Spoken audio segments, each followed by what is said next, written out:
Okay, so this is being recorded, and feel free to keep your video turned off if you want to stay anonymous in a way, or faceless.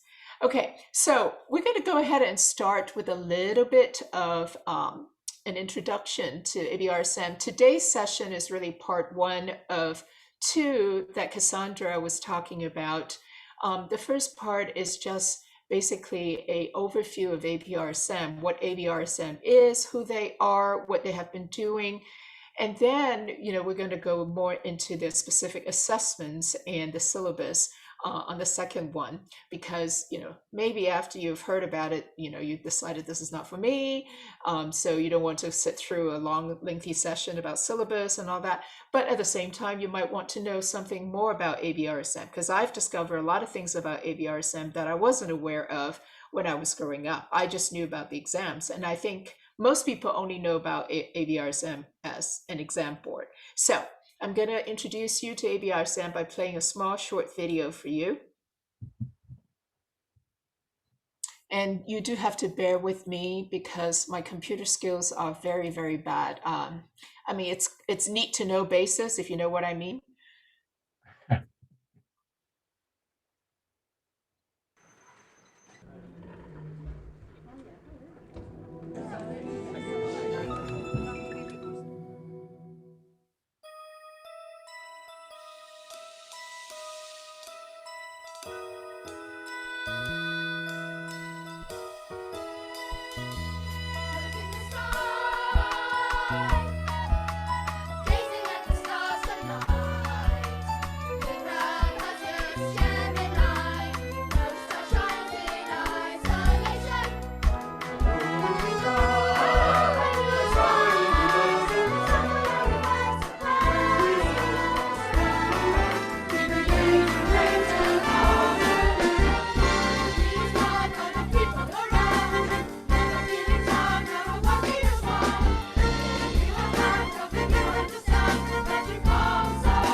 Oh, what you got there? Okay, so YouTube always doesn't allow me to just escape without any of those crazy ads. So this is the where I talk about my computer skills are just really, really bad. Okay, so anyway, so what I We've want been to working with students there and it is teachers again. to develop Music Case, a free app where students can make notes, remember what they need to work on, see what good looks and sounds like, keep track of their progress. Okay, all right, calm down, YouTube. Okay, so sorry about that. I usually do this with a partner, so someone is taking care of all the technical things and I can focus on talking. But today, since it's a small group, I didn't want to, I was going to try it a little bit more intimate setting, as intimate as we can get on Zoom anyway. So basically, what you just saw was kind of a summary of what ABRSM is about. Their motto is inspiring musical achievement. And for an exam board, it sounds like a little bit too inclusive. I don't know what your exposure was to the general idea of an exam board is. Probably it's just a bunch of people assessing students playing in a very formal setting. But ABRSM has pretty much rebranded itself in the last 30 to 40 years into making it into a much more music education oriented organization, that exams are still a big part of their mission and their offerings, but they do a lot of support and outreach in order to bring music education to everybody. And that's what ABRSM is trying to do and achieve here. So, what does ABRSM stand for? It stands for the Associated Board of the Royal Schools of Music. It was established in 1889, and the function and the mission had always remained to promote high standards of musical education and assessment with impartiality and authority. And the impartiality part is you are being adjudicated by somebody you don't know, you have never met before, and probably wouldn't know you, who you study with, who you're a child of. Okay, so there's a lot of anonymity involved. Because these are examiners that travel globally from the UK to, say, Kenya. So the likelihood of somebody have educated a 6-year-old from Kenya is highly unlikely. And then the authority part is it's regulated by the UK examination regulation body, Ofqual. Let's see if I can remember what it stands for. It stands for the Office for Qualification and Assessment something. I should know this, but it's always one of those crazy things that I have absolutely no idea how people know that. Ofqual, there you go. Office of Qualifications and Examinations Regulations. Okay, so it basically makes sure that the standards that are being assessed are adhered to and that they are recognized by the schools or other governing bodies in terms of, the diplomas that they give out, the credits they give towards university entrance and admission considerations. So those are the things that Ofqual is responsible for, and ABRSM adheres to Ofqual regulations. And that's why every time they change or update anything, it goes through a very rigorous standard assessment by the Office of Ofqual. And also, they have to go through a lot of checks and balances and double check and review, and then review after a certain number of years being in place and all that. So it goes through a very rigorous regulation. So I want to, at this time, kind of introduce you to this whole business about the Royal Schools of Music. Okay, what are the 4 Royal Schools? Well, the Associated Board call themselves as a partnership of 5, themselves being a separate entity from any of those schools. Okay, they're just one of those 5 prongs. So it's the Royal Academy of Music that was founded in 1822, the Royal College of Music in London, founded in 1882, the Royal Northern College of Music, which was formed in 1973. It was actually 2 schools that were individually founded much before that, probably in the 19th century, that joined together, they merged together. And then the Royal Conservatoire of Scotland. It says established 1993. It's actually founded much earlier than that, probably 100 years earlier than that. But it was established. The word established, I looked it up, what it meant is that is when the regulating body also give them the qualifications and the accreditation they need to give, grant degrees to their graduates and all that. So these are the four Royal Schools of Music that, in partnership with the Associated Board of the Royal Schools of Music, they do a lot of things for music education. And of course, the Royal Academy, all these 4 schools do it at a much higher level, to continue the advanced level beyond the K-12 curriculum. Am I doing okay so far? Is there any questions you guys want to kind of ask or reach out this point?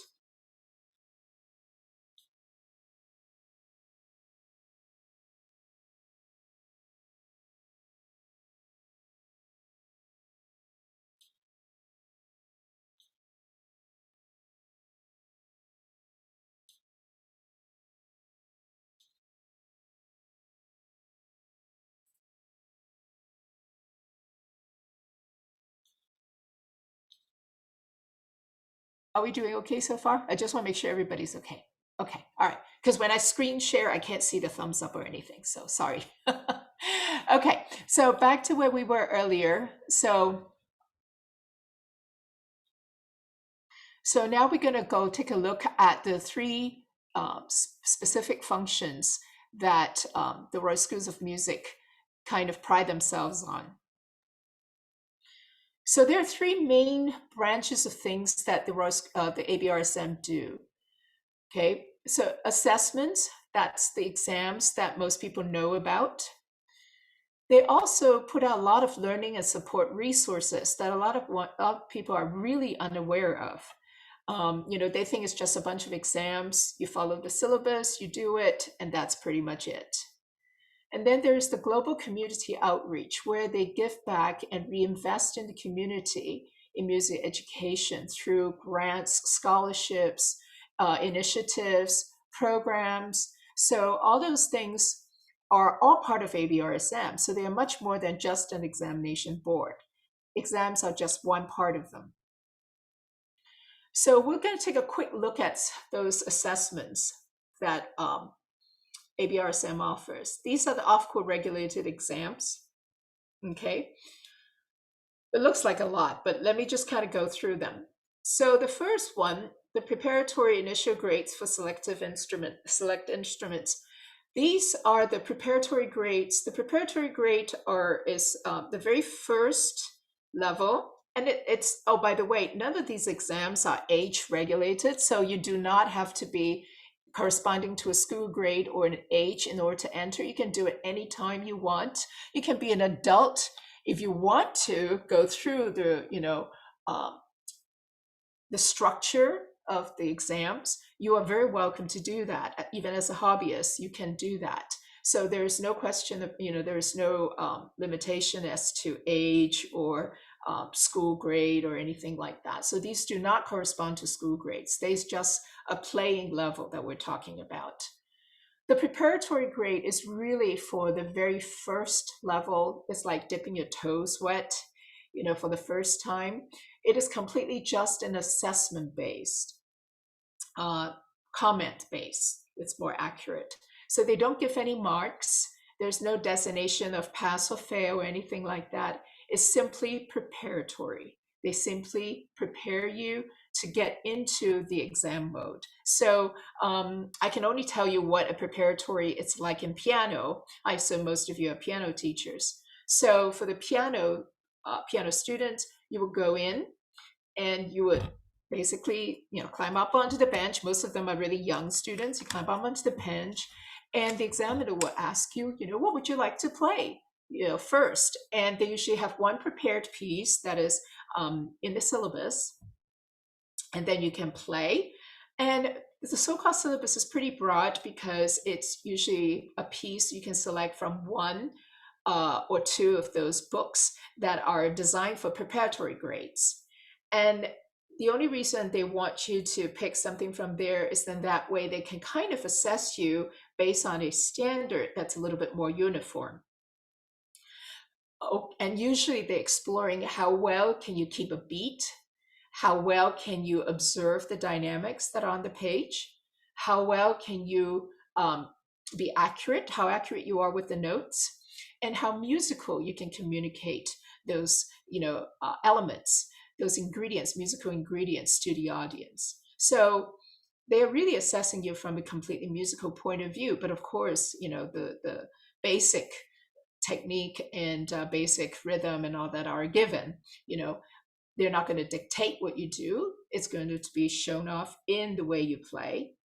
And then there's a second piece. It can be a solo piece again, or it can be a duet. And the examiner, assuming you're comfortable playing with the examiner, would love to play with you.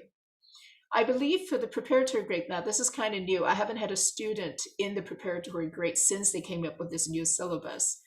But in the past, it was always two solos. But ever since they put on the duet, I've heard from people that have done that grade. They really like it because if you, as a younger student, that feel more comfortable playing with the teacher, the teacher can go in and play with them, or play with a parent who happens to play with an instrument. The parent can play with them. But usually they really encourage you to play with the examiner, because then that way it also assesses how well you can keep a steady beat, under an ensemble circumstance when you're not playing with somebody familiar.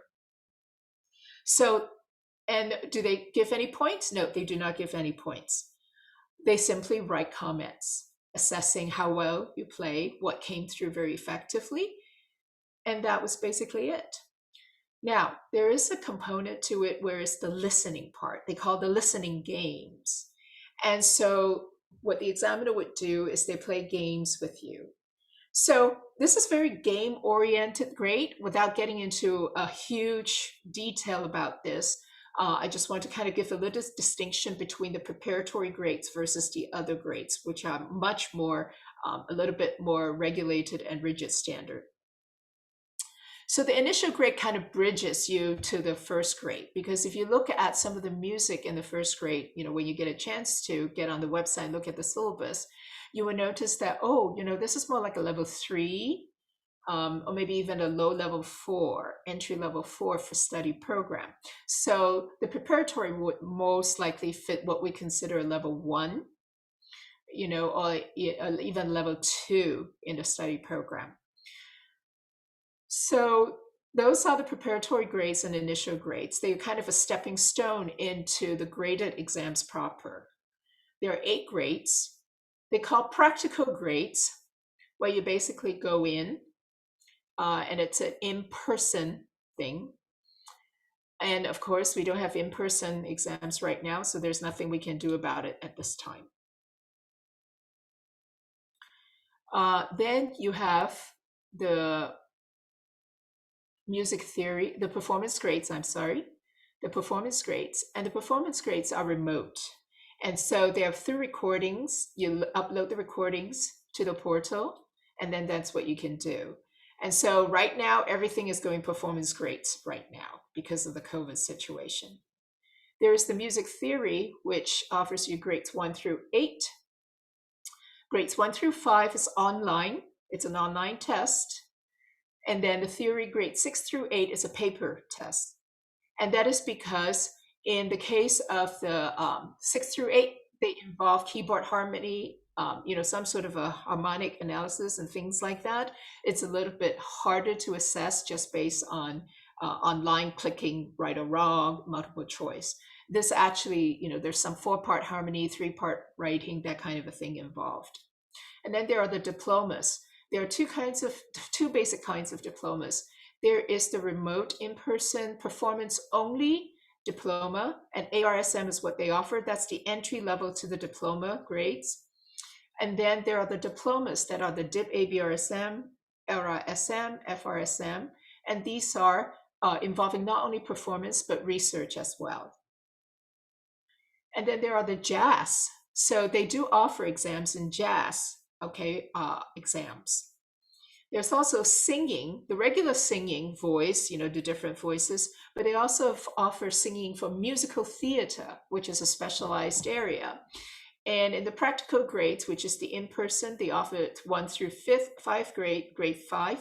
But then in the performance grades, they offer it all the way 1 through 8, since this is remote. And then the practical musicianship. Okay, now this is an interesting thing. Exactly what is practical musicianship? So some people may want to get a little bit more qualified in, say, keyboard harmony, or improvisation, that kind of a thing. And practical musicianship will offer you that opportunity that has nothing to do with performance, but is more precisely in accompanying, say, for example, practical musicianship. And those are only offered in person because it's kind of really difficult to assess certain things when you're far away, over recording. Then they also offer group assessments, and these are the ensembles. And they divide it into 3 groups, 3 divisions: primary, intermediate, and advanced. And again, they're in person. And again, you are not bound by age. So you can have, maybe your grandmother wants to play with your grandchild and maybe one of your other students. You can do that and then get it as a group assessment.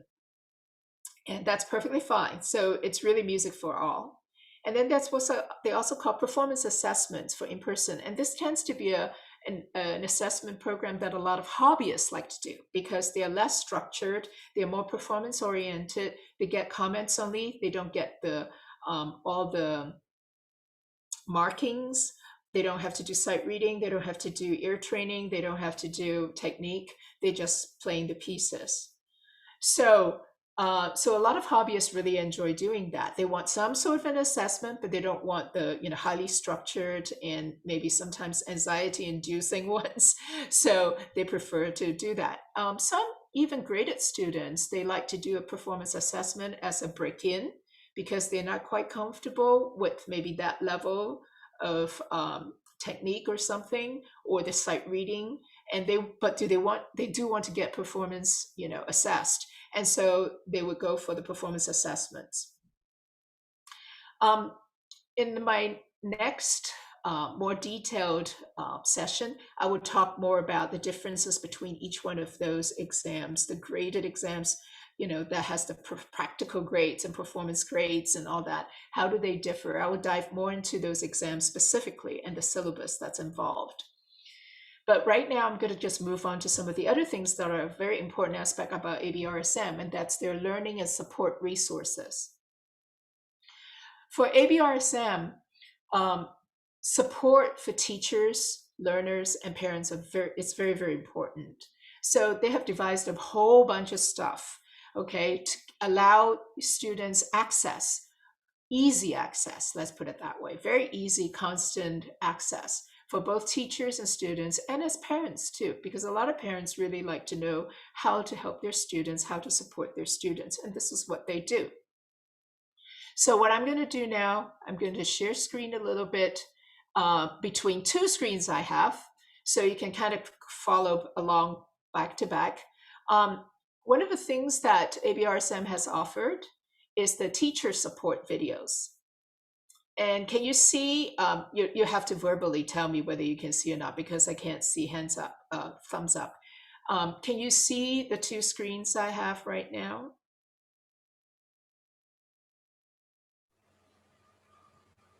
I see your PowerPoint and you're scrolling through support video. Okay, good, great. Okay, so on the right of the screen, these are the teaching notes live. And they are offered by, different musicians. Sometimes they're examiners, sometimes they're not, but they are professional musicians who are involved with ABRSM one way or another. And I'm just going to play you a quick clip on this one. I'm going to look for the shortest one here. Okay, so this is something they talk about what they're looking for. At ABRSM, we've identified 5 areas, 5 fundamental ingredients of music making that we focus on when we're assessing performance in an exam. Pitch, time, tone, shape, performance. Well, it strikes me they're a really handy way to focus our practice. You could have 5 minutes just thinking about tone, or a whole week of days when the first 5 minutes of your practice you just focus on pitch, playing beautifully in tune, or making sure that those octaves really match. You could have a whole month where you're focusing primarily on shaping, where everything you do is aimed towards recognition of the phrase, making sure that things have a real sense of musical direction and shape. Doesn't matter which one you choose, but focused practice is going to have much more effect than vague practice. And what should you focus on? Well, the answer is the 5 fundamental ingredients of music making. Stands to reason. Okay, so this is just to give you one of the many things that they do. They have one of their professional musicians, or in this case, this is the chief examiner, John Holmes, talking about, how do you focus on practice? What are some of the key ingredients that you can do to make your practice much more productive, much more meaningful, much more thoughtful, that eventually goes towards, the goal of music making. And that's what their exams are looking for one of, 5 of those key ingredients. And they talk, you can see on the screen that there's a video about the instrument. John Holmes happens to be a clarinet player, and so therefore he uses the clarinet to demonstrate and all that. But as you will see, I'm not going to play the entire video, but I'm just going to give you a quick video of the piano syllabus being demonstrated.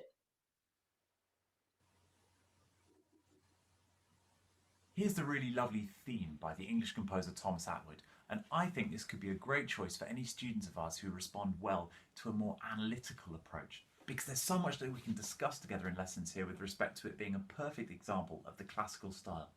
I'd be looking here, for example, at this fantastic Alberti bass. I'd be teasing out this tonic dominant harmony throughout with a visit to the dominant key at halfway before it returns. I'd be looking at that very regular 4-bar periodic phrasing. I'd also be getting my student to recognize that, for example, bars 13, 14, 15, 16 are in fact a varied repeat of bars 9, 10, 11, 12.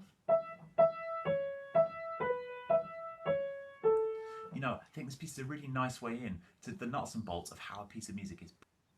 Okay, so, because I don't want to play the entire video and I mean, these are all things that are on the website. I will give you a link to, you can explore on your own, but that's just to give you an idea, the kind of teaching note support that they give. Some teachers may find that extremely helpful because they might be less experienced. They're just starting to teach and they have students, that may benefit from this kind of more analytical approach to teaching, or they might have students that need a lot more guidance, that you have to kind of guide them through, note by note, beat by beat, measure by measure, phrase by phrase. So this is just a resource for teachers to kind of look at, to understand what you can include or talk about in your teaching. So it's kind of a really resourceful thing I know. Now, if you notice, ABRSM, they did mention that they offer exams to 43 different kinds of instruments. And so when you look at the videos, when I click on this, you're going to see more videos in this series. And if I scroll all the way down, you're going to see they have samples in, of course, piano gets the most because most people are piano exam, students. You will see there are strings, all the strings are covered because the next big group are the string students. And then they also have a lot of woodwind students too, and flute is also represented. So they talk about it. So if you have colleagues that are looking for assessments that apply to their instrument, they happen to be in different instruments other than piano, this is great. It's also a wonderful resource for them to do. And this is just on the website. It's all free. You do not need to create an account to sign in or anything. You just go onto the website, click on it, and do a treasure hunt, click on it, and you will find this. So it's very, very helpful. I think it's a great asset for a lot of teachers to have this kind of a resource available to them. Then the next thing, on my list here is what they call the play on. So the play on, it's really interesting because play on is actually, it's kind of it became more of a real big support that was needed during the COVID at the beginning when everybody's kind of stuck at home and didn't know what to do. All the exams were canceled, all the concerts were canceled, and they weren't quite sure what to do. So even though Play On was in existence before COVID hit, but with COVID, Play On became more because they give you free source to become even better teachers. So there are teaching resources that you can look into.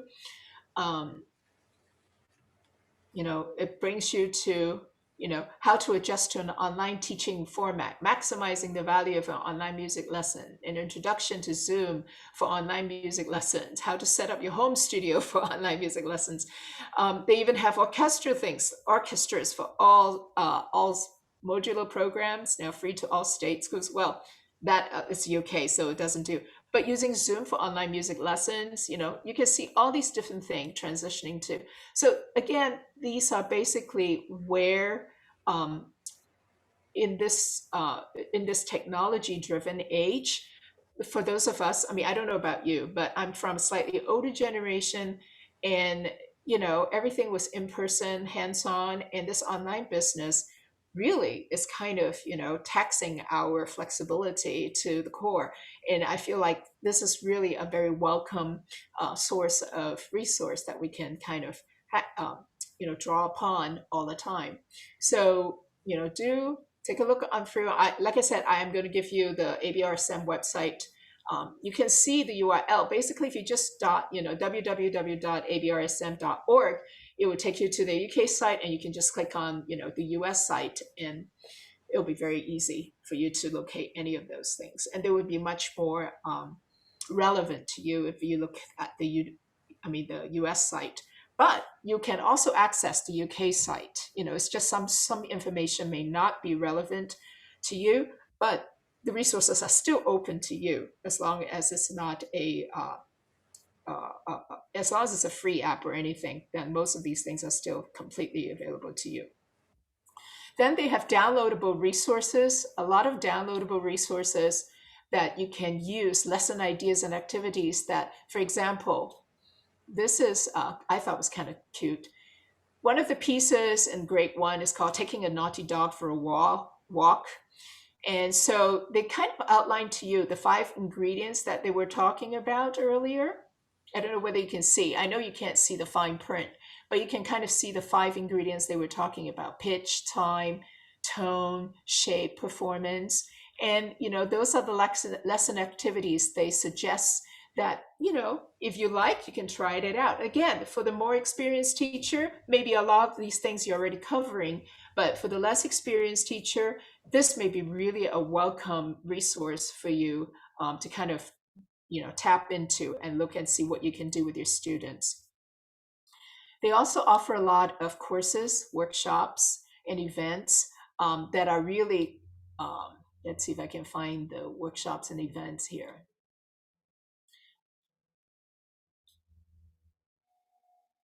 Oh, I forgot to mention, yes, they also have Piano Star Theory, which is, they are theory pages online that teacher can do accompaniments, with the students. Like, when you have to teach the students which way to write the stems, up or down, they have a little song that you can go, the stems on the note, go up on the right, up on the right, up on the right. Okay, so it's kind of fun. You can play with the students. Of course, this is much better if you can do it in person. But yes, all these were designed when they were in person, but I'm sure for the really tech savvy teachers, they can, figure out ways to make it, accessible even online. They have little pieces the teacher can play with them when the student learn their duet part, at their own part, and sing along. So there are lots of things that it's open, available to teachers if you just kind of look for those things.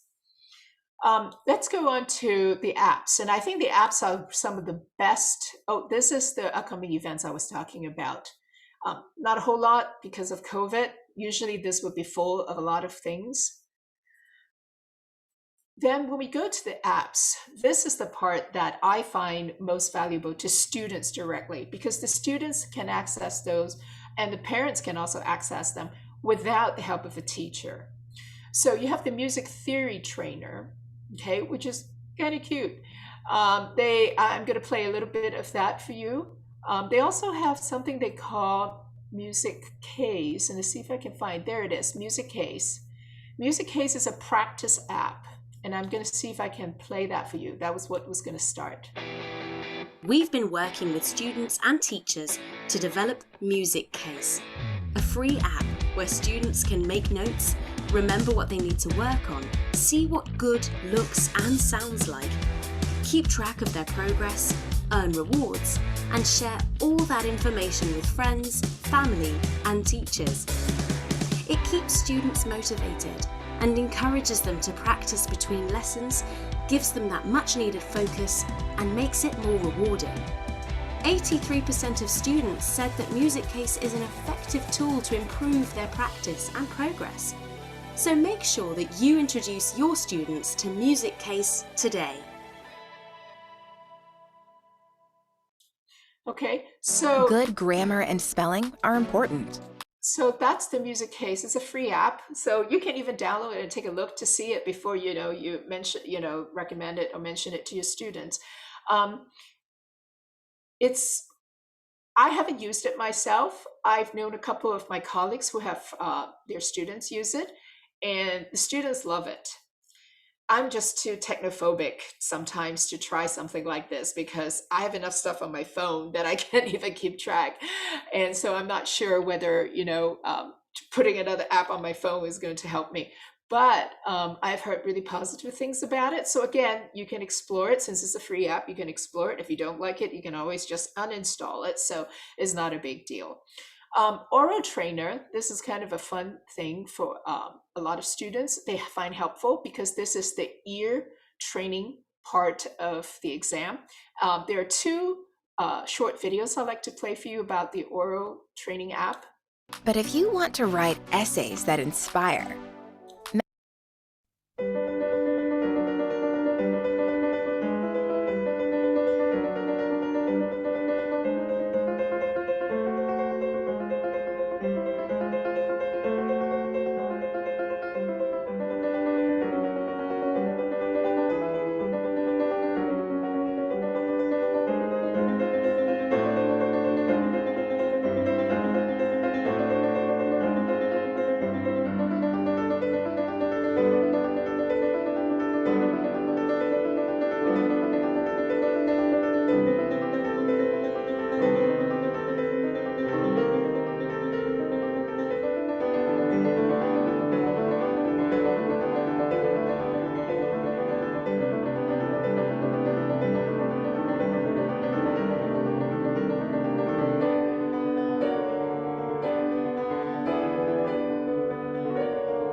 Okay, so I do have a few of my students that have used the oral trainer and they loved it.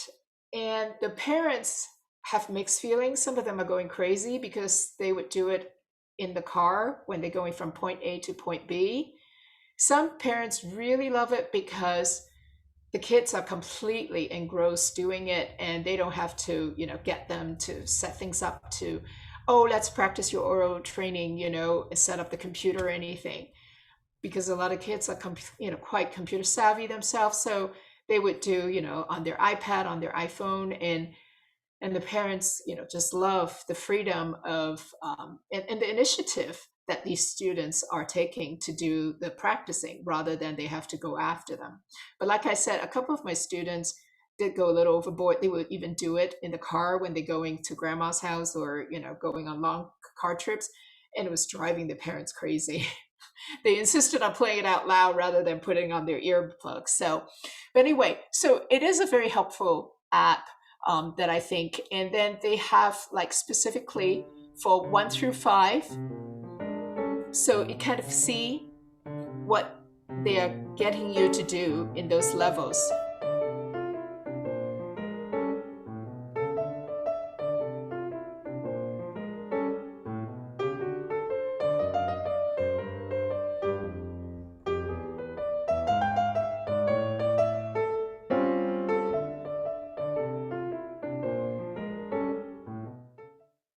Okay, so the reason why the reason why the oral app the trainer 1 through 5 is a little different than 6 through 8 because they test different things, and I think the focus is changed. Sorry, come on.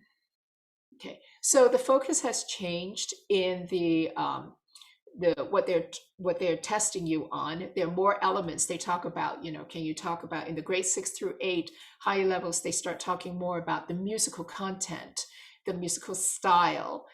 Everything is in context, and that's something I'm going to come back in just a little while to talk about. What sets ABRSM a little bit more apart than other exams or assessments. It's how everything is in musical context. Okay. They also have the sight reading trainer, the practice partner, the speech shifter is the most amazing thing.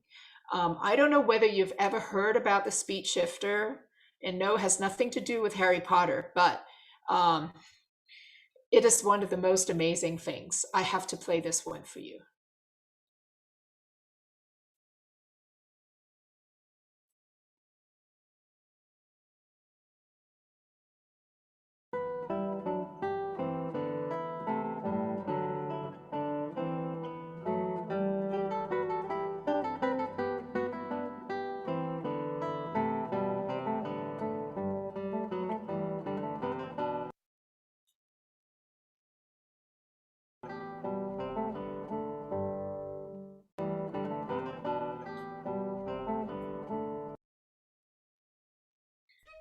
I think this has something to do with YouTube or something is on my internet. I am so sorry about it. But let me give you an idea what the speech shifter is. The speech shifter is an app that will allow you to adjust the tempo of a piece of music that's on the app, obviously, so that you do not have the pitch compromised. So it would not sound like Mickey Mouse. It would not sound like suddenly, some low double bass talking at super slow speed. As you saw on that video, you can adjust the dial, the tempo, and the student can play along with that as practice.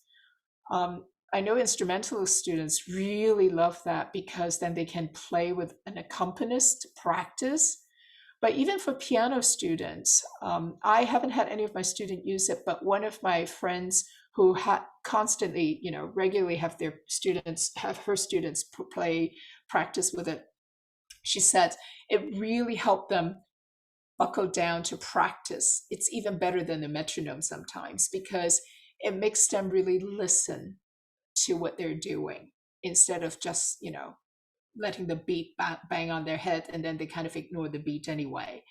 This really made them listen. And for slow practice, it was really helpful to go dial by dial to increase the tempo, and the students really flourished very well. So I highly recommend you checking it out. If you're not familiar with it, if you're curious about it, please do check that out. There's Group Loops. Group Loops is also a free app, and that's more for ensembles, especially for music teachers that teach in classroom settings like band directors. So if you have band directors and orchestral conductors, teachers in the K-12, let them know about it because it's a free app. They just have to go onto the site and take a look, and they print out pieces of music and activities that you can do to really enhance the ensemble experience for your students. And then I kind of mentioned about the theory, and they do also have a theory trainer. The theory trainer is a little bit, I have to search for it because for some reason they won't let me save it on my list because I think has something to do with content of children or something for children. There it is.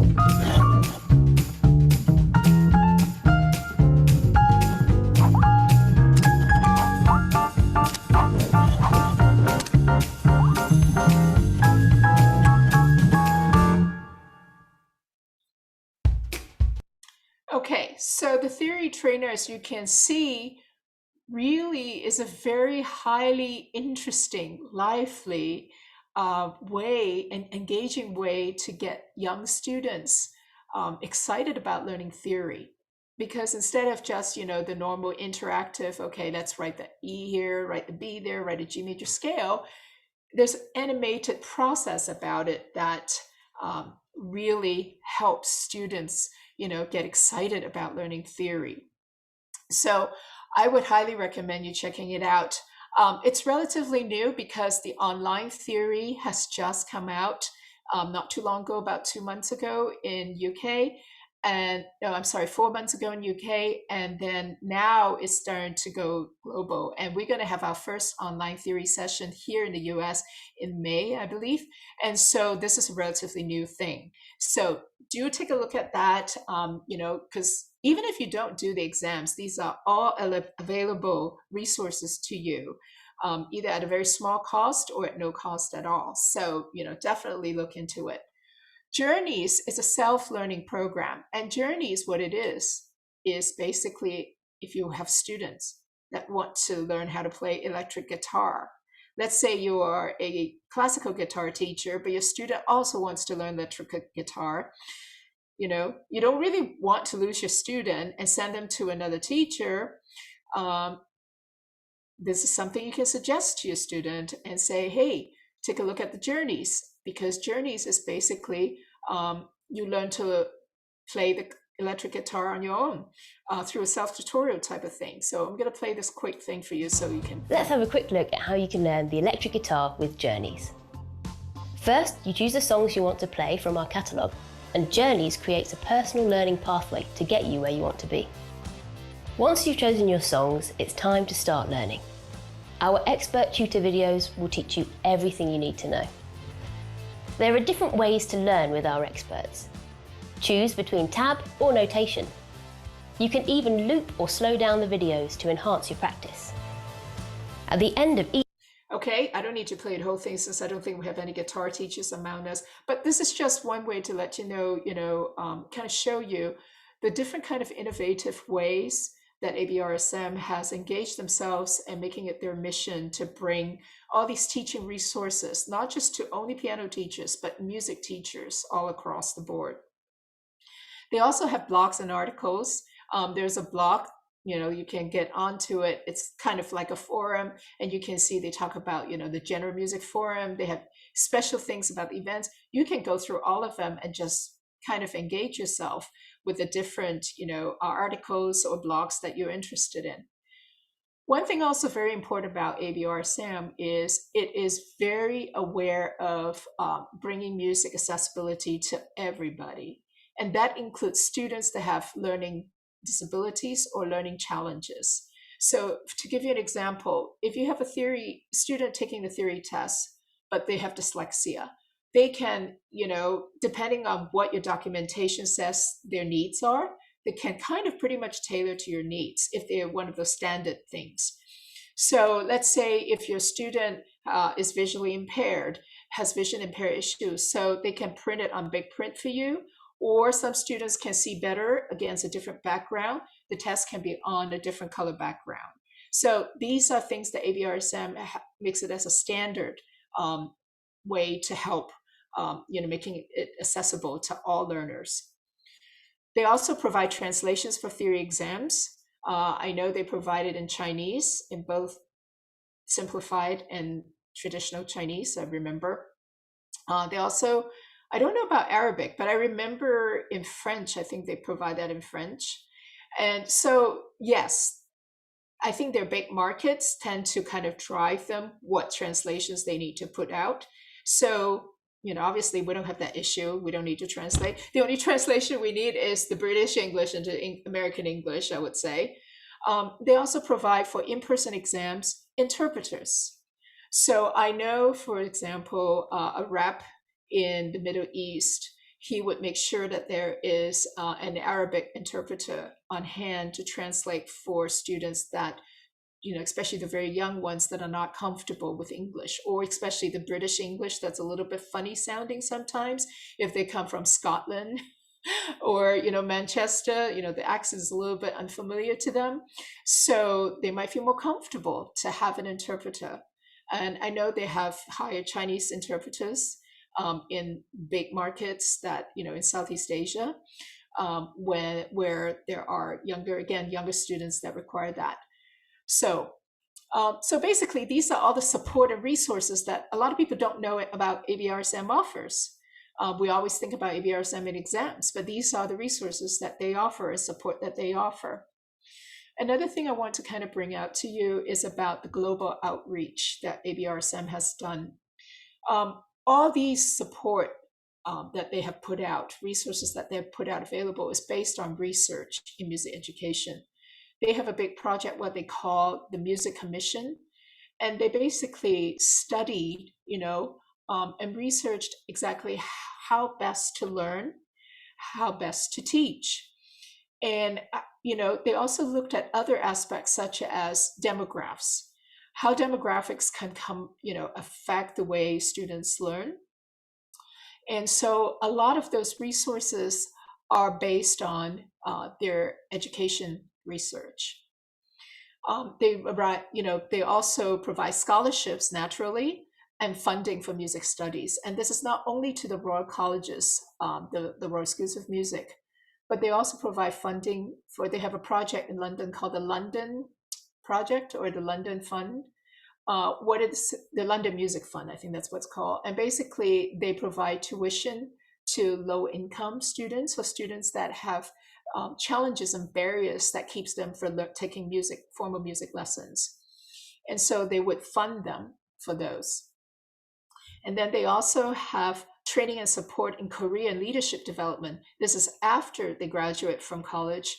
And so they have a training orchestra that they can, students, graduates can apply to and, develop their career as an orchestra musician. They also have leadership development, for conductors, for choir directors, and it does not have to be a choir director, in a professional orchestra. It could be a choir director in a community orchestra or a community ensemble such as the church choir. They also provide that kind of leadership development. And they also provide lots of sponsorships and grants for practical initiatives in music education. And these practical initiatives, they span globally to Africa in particular, South America and all that. And even, in their own home, UK, they do a lot of those initiatives. Sometimes it could be community play along, orchestra, could be any kind of thing. And even if we are in the US, because I remember when I was out there training to be one of their reps, what I could, they asked me, do you know of any groups that are looking to put on like projects such as concerts for ensembles, or for community, or play along concerts, and I said, oh yeah, there are some orchestras that do this kind of thing, like, side by side concerts and all that.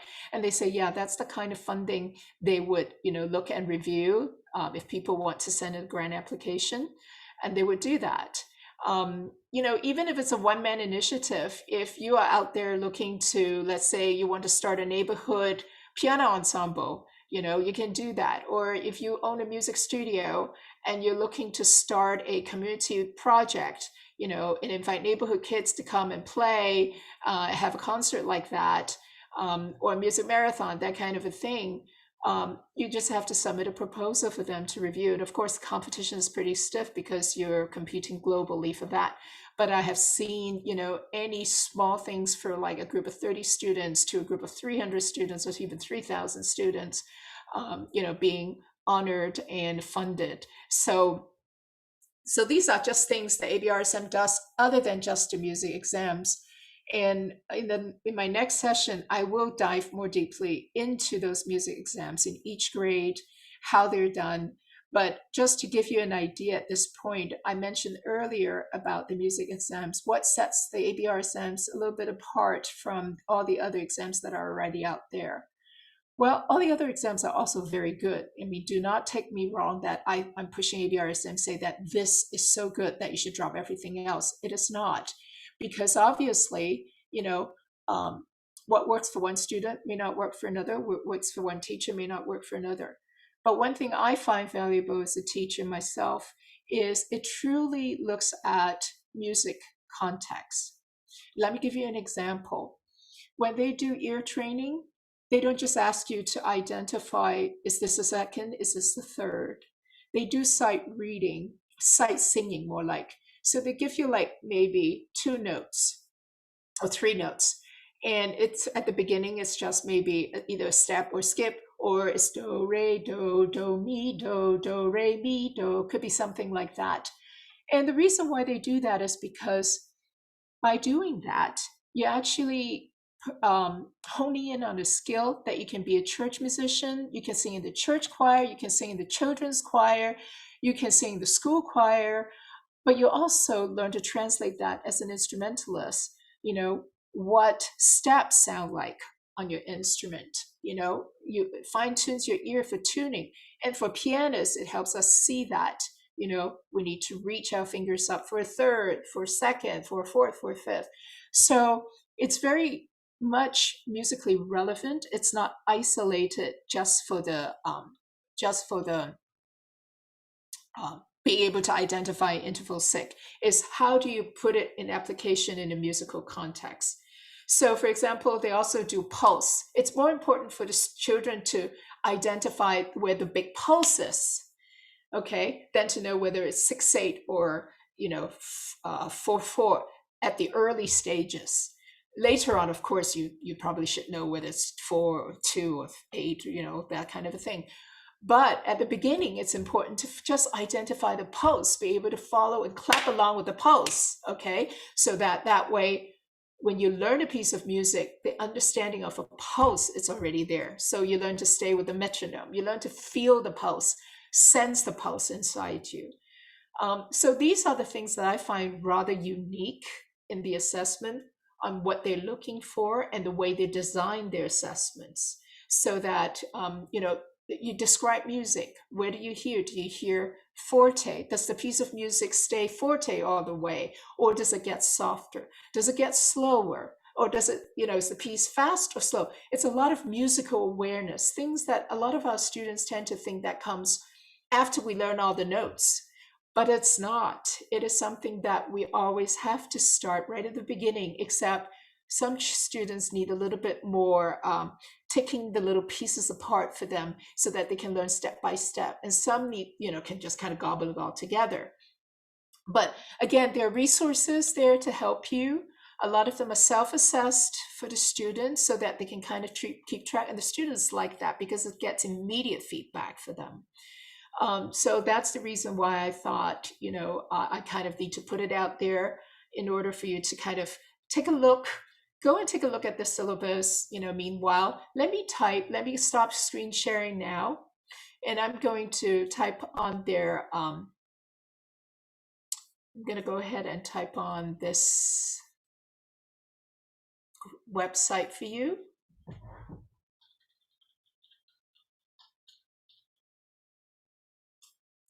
Okay.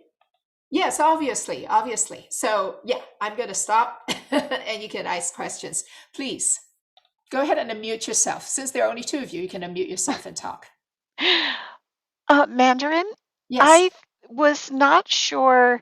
I was a little confused on the dates. So our chapter leader, Rebecca Calvin, said you did one session already on assessment programs, and that was just a general overview. It wasn't just this one, ABRSM? No, it was an overview. In fact, it's very different from this one. That one was an overview of all the assessments that are out there. So I talked about ASP, the study program. Uh-huh. I talked about the National Piano Guild. I talked about the RCM, the Royal Yes. College of the Conservatory of Music. I talked about the E-Festival, MTNA E-Festival, Yes. and then ABRSM. So I focused on 5 of them.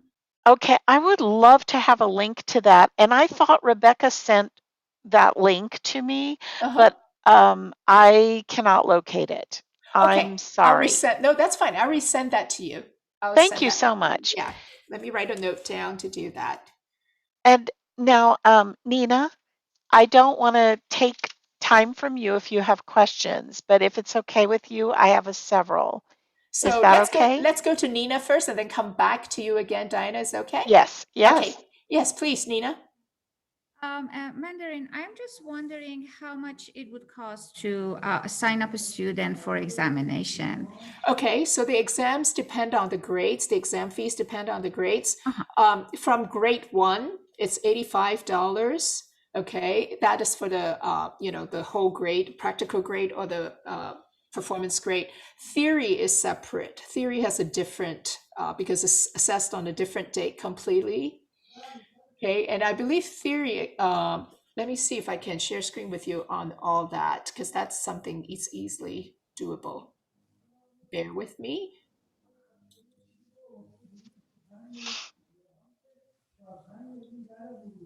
So let me go to the ABRSM. Okay, so I'm going to show you the dates and fees here. Oh, I see. So yeah, so you can see this, all right? So you can go to the exams and that's basically, and then there's the dates and fees. So it gives you the dates when it's going to booking period open and all that. So you can see on the right-hand side, from the prep test that starts at $74 all the way down to, the different kinds. So they even have choral singing attendance, the ensemble, the different ensembles. And then they also have the diploma exams up to the ARSM. The other diploma exams, they are based on which diploma. So it starts at $560 all the way to almost $2,000 for the FRSM. And that's because FRSM is a very involved one.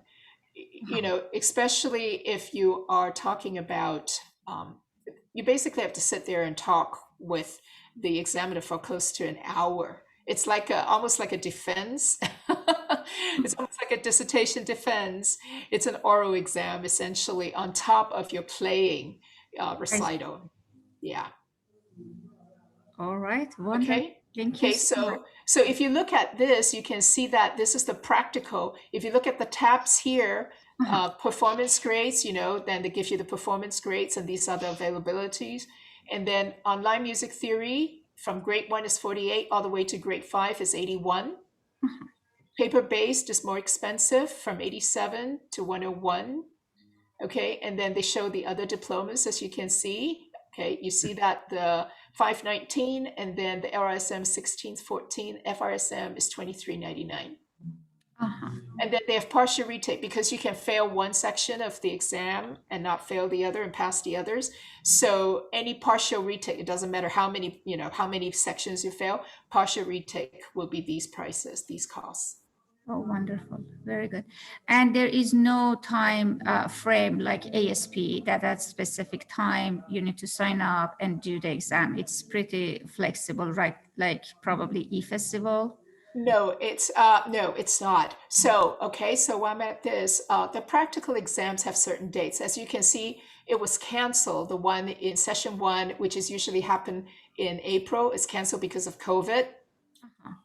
Okay, session 2, we're looking at October to December is when we're going to have, these are the live in-person exams. So these are called the practical grades.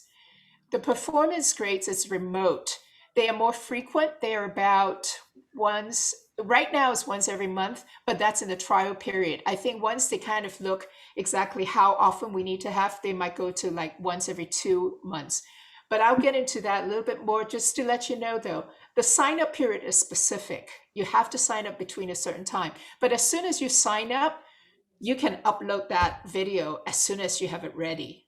And they just have an exam date at the end that is a absolutely last day you have to upload that video. So that needs, it's all on the website too. So if you want to kind of look ahead before my next session, you're very welcome to do that. But this is where it is. Just go to exam dates and fees, click on that tab and then you can find that. Awesome. Thank you so much. You're very welcome. You're very welcome. So let's come back. So is that it for you, Nina? Can I go back to Diana now? Sure. Yeah. Thank you so much. And I have to leave right now. Sure. I just want to thank you for all the wonderful information. No, thank you so much for sharing. Oh, you're very welcome. Let me know anytime you have problems. And also when you, shoot me an email and I'll be very happy to help you with that. Absolutely. Thank you so much. Good to see you, Diana. Good to see you. Have a good day. Bye-bye. Bye-bye. Bye, Nina. Okay, Diana. Yes.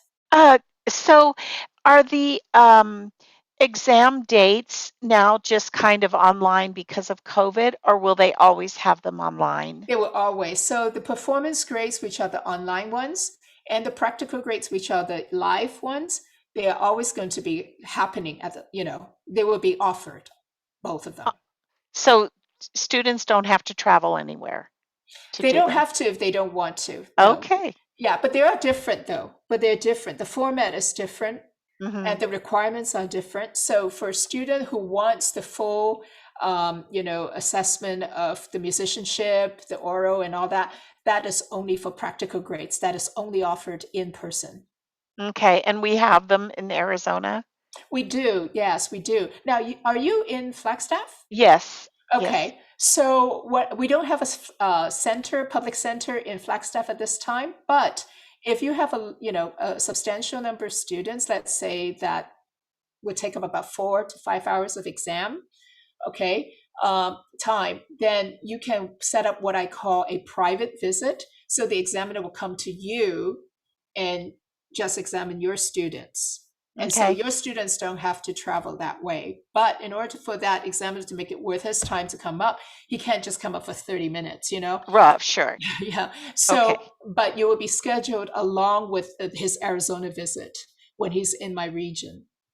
Okay.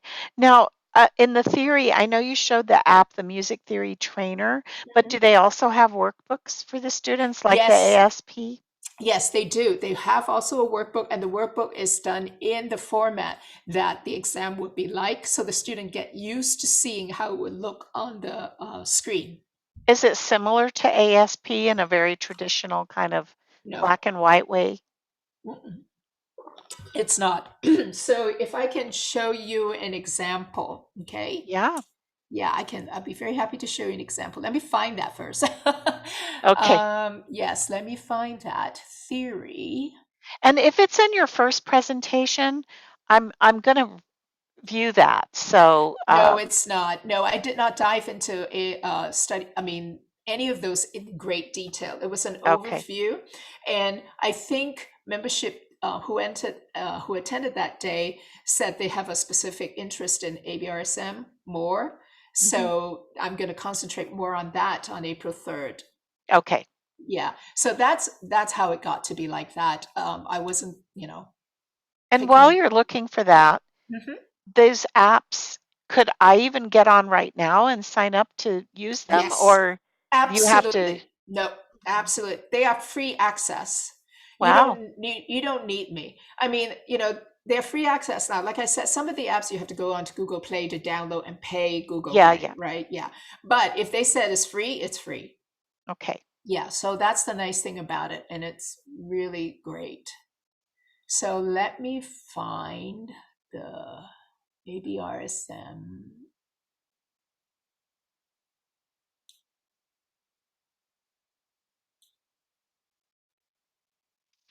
There's one similar someone's told me about called Tonara, which is Oh, an app that it kind of motivates students to practice. They do it 5 times and they win points, and but the one you were showing, the music case app, it's uh-huh. kind of similar. It looks Yes. similar in that it Yes, yeah, motivates them right. to practice. And Exactly. Yeah. I mean, the important thing is none of this is, like just because you take their exams, it doesn't mean that you have to use their apps, mhm, or if you vice versa. If you use their apps, it doesn't mean you have to take their exams. Like yeah, that's why I spent a lot of time kind of mentioning, ABRSM has two other faces that people don't know about. Is their support for teachers and learners and parents. It's all the learning resources they put out there, and also the initiatives they take, the community outreach. People yes, don't know anything about because they have a much higher profile, obviously, in their home, right, home country, and it's not as highly advertised out here. But for that reason, I think a lot of people are not taking advantage of a great resource that is yeah. available to them. What Mandarin? Who else does this besides you? in Phoenix Okay. or in Arizona? Okay, in Arizona. Well, before P.R. Lim Wilkes passed away, she was a Yeah, big ABRSM person. I didn't know that. Yeah, she was. She just had very few students, so Yes. probably, you wouldn't know about that. For in Phoenix, Kathy Root was a big Hmm. one on that. I know Catherine Fletcher sometimes does it. Hmm.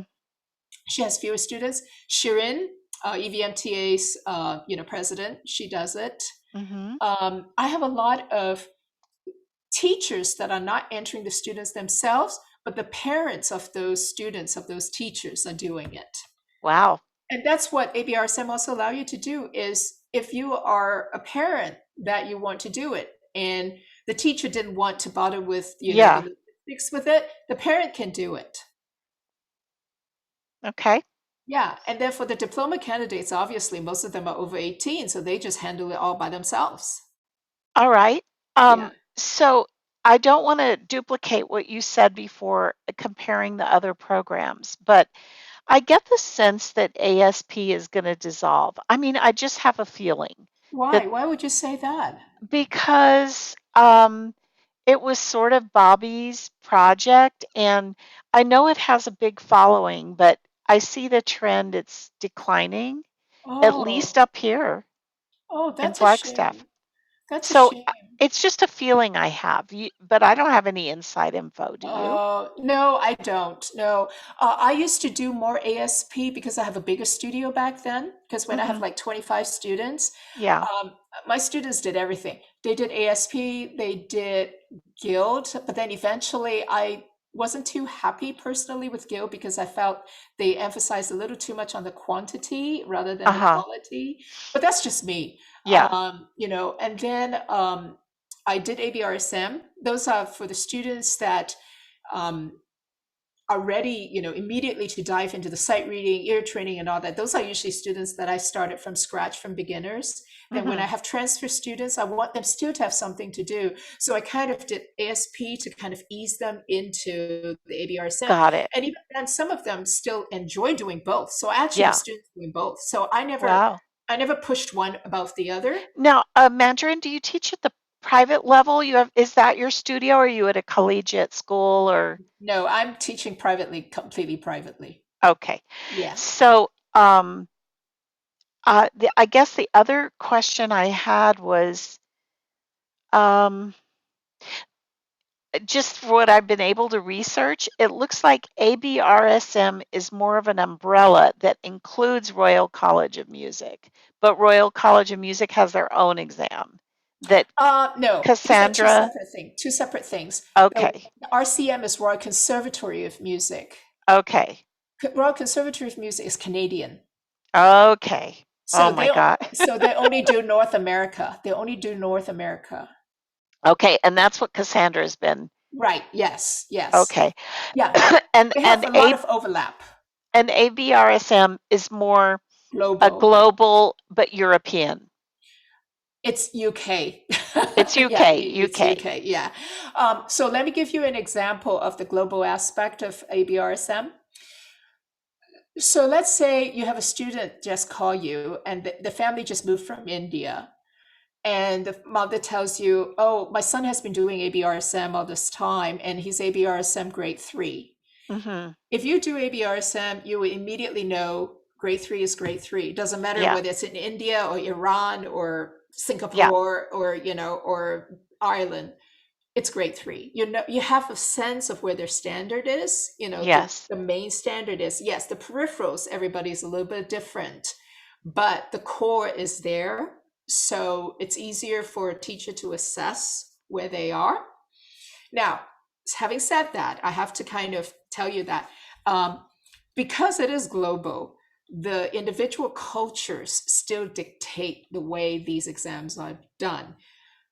Not from the examiner's point of view. The examiner is always examining according to the same standard, but how it's looked upon and approached is very different. So I don't know, what you try to emphasize with your students, but there are teachers in the Southeast Asian countries in particular.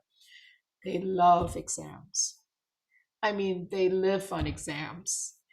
And the students love exams, and the Mm-hmm. parents love exams, okay? Because that's something that it's the culture, that culture embodies that. And Yes. so therefore, a lot of times you have teachers teaching to the exam, Yes. and that's all they do. They Mm-hmm. only teach the music in the pieces. The worst scenario I have seen was a neighbor to my brother's. My brother's neighbor happened to have a child that was preparing for ABRSM that spring when I was visiting my brother. And I recognized the piece immediately, of course, right? I said, "Oh, this kid is doing grade 3, and all that." And then I said, "But he's not playing very well."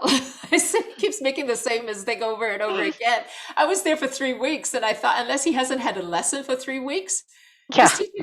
his teacher's letting him get away with that. So anyway, well, that was 3 weeks. I was gone, and then later on, I went home for a funeral, and I was there again. And this is like 6 months later, and I heard the same piece again, and I was like, "Is that kid still learning that piece?" And my sister-in-law said, "He failed grade 3, so he's retaking it." Oh And I said, my. "With the same piece?" And he said, "Well, that's the teacher." So you do have that scenario. I Yeah. mean, there's nothing the Royal Schools of Music can do anything, ABRSM can do anything about it because they're not a police. Right. Of course. So, but there is that drawback. But it's a standard, a structure that allows teachers to kind of use as part of what they can do with their students. It's not a way to dictate what they should do with a student. Well, two things. One, I liked the RCM's use of the modern and jazz pieces they kind of incorporate. How about Yes. this Oh, program? Do yes, they they? have a lot of those. In fact, they have a lot of those. They like to, I don't know, did you grow up with the cartoon Top Cat? Yes. Do you remember Top Cat? Da da da da da da, Top Cat. Do you remember that one? Yes. Okay, so one year I was shocked. I almost fell out of my bench because I was looking at it and I said, "Oh, the piece says Top Cat." And I didn't expect that to be Yeah. the Top Cat. My students had to start reading it, and I literally pushed him off the bench and I said, "Let me read this." But that's kind of old. Do they have kind of new composers Yes, and yes. They that? commission composers to Mhm. compose pieces specifically for their I'm books sure sometimes. I'm sure it can get on there and they have samples and Yes, they I do. can look through that. The other thing that struck me about just today was how modern the apps were and how contemporary it was for today's kids. I Yes. mean, it really does compete with a lot of their own video games. And I don't know that even saw any of that from RCM. I'm sure they're developing that. I tried RCM. I attended their thing, and I got on to try their ear training. There's this. I mean, I guess for me, it's fun because I'm an old guy. I'm an old person. But I think by comparison, it's less lively. I Yeah. think, less engaging, less Yes, modern, it's like you say. yeah, less engaging. I had a lot of trouble navigating their website actually. Yes, it is a very overwhelming website. I, as a rep, am still just wondering, why can't I find that? I found it yesterday, that kind of a thing. As a rep of what? I'm the international rep for this region for ABRSM. Oh, okay. So yes, I'm supposed to know all the answers, or at least know where to find the answers. If anybody has a question about it, I'll put it that way. I should know how to find the answers for you. Okay, well, since we're having this private little one-on-one, I'm going Yes, to cut right to it. Okay, sure. so um, in your former presentation, I'm sure you had to be very level and balanced about each program and Yes. just present what each one does. But now I'm telling you the things that I see that are drawbacks, and this one really it's very catching to me. And I do have my students in the ASP program just Hmm. because it's in Flagstaff. I do train them to a high level. I mean, that's really my most comfortable way. I do have students that are casual learners, but my focus is more training them to college conservatory if they can, stick with it and Mhm, so forth. That's really what I like to do. mhm. And the ASP will definitely take them there. It has enough, to do that. Of course, they supplement and that kind of thing. But um, I guess I'm asking if you were looking at all the programs overall, um, it needs to be accessible to those who are just casual learners for me.